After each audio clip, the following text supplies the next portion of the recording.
तो देश में कोरोना वायरस के मरीजों की तादाद भी तेजी से बढ़ रही है। पिछले 24 घंटे में अब तक सबसे ज्यादा 50 नए मामले सामने आए हैं। देश में कोरोना संक्रमित मरीजों की संख्या अब 236 हो गई है और कोरोना वायरस से संक्रमित 236 मरीजों में से 22 ठीक हो चुके हैं, जबकि 4 लोगों की मौत हुई है। हालात को देखते हुए केंद्र सरकार ने कई बड़े कदम उठाए।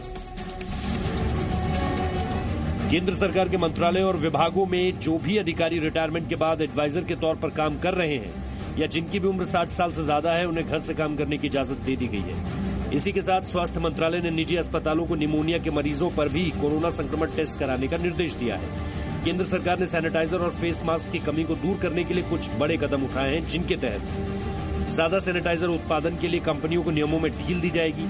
सैनिटाइजर इंडस्ट्री को केमिकल सही दामों पर देने के इंतजाम किए जाएंगे। सैनिटाइजर कंपनियों को 3 शिफ्ट में काम करने के लिए कहा जा रहा है। हैंड सैनिटाइजर की 200 ml बोतल की खुदरा कीमत 100 रुपए से ज्यादा नहीं होगी। 2 प्लाई मास्क की खुदरा कीमत 8 रुपए और 3 प्लाई की कीमत 10 रुपए से ज्यादा नहीं होगी। केंद्र की तरफ से लगातार राज्यों को जरूरी निर्देश दिए जा रहे हैं। पीएम मोदी वीडियो कॉन्फ्रेंसिंग के जरिए राज्यों के साथ बातचीत कर रहे हैं।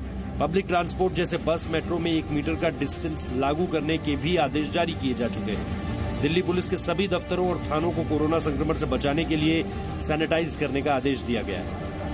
कई स्टेट्स में पहले ही वहां पर एक एजुकेशन मटेरियल और कुछ स्टेट्स में इवन वहां पर स्क्रीनिंग पहले से चल रही है।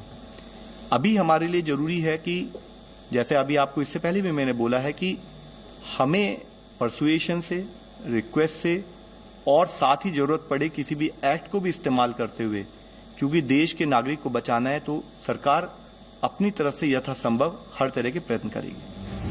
कोरोना वायरस की वजह से यूपीएससी सिविल सेवा के इंटरव्यू स्थगित कर दिए गए हैं। 23 मार्च से 3 अप्रैल तक होने वाले इंटरव्यू के लिए नई तारीखों का ऐलान बाद में होगा। दिल्ली में किराना स्टोर्स को छोड़कर सभी मॉल बंद कर दिए गए हैं। बड़े फैमिली इवेंट्स पर भी रोक लगा दी गई है। लोगों को घरों से कम निकलने और सतर्क रहने को कहा गया है। आज दिल्ली के अंदर सरकार ने जो सिचुएशन है कोरोना की, इसको रिव्यू किया और इसमें कई महत्वपूर्ण फैसले लिए गए।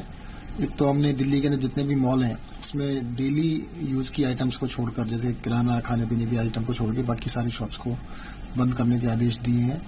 और दिल्ली में ज्यादा से ज्यादा लोगों से हमने अपील की है कि भी लोग घर से बाहर जरूरी हो तभी बाहर निकलें और जरूरत ना हो तो कम से कम घर से बाहर निकले, ना निकले। लगातार बढ़ रहे मामलों को देखते हुए सरकार ने कोरोना वायरस के टेस्ट का दायरा बढ़ा दिया है।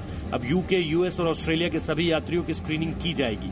सरकार प्राइवेट लैब्स में कोरोना के टेस्ट की कीमत भी तय कर सकती है। हालांकि आईसीएमआर ने मुफ्त टेस्ट की अपील की थी, जिस पर प्राइवेट लैब्स ने असमर्थता जताई थी, जिसके कारण सरकार टेस्ट की कीमत 5000 के आसपास रख सकती है। ब्यूरो रिपोर्ट, जी मीडिया।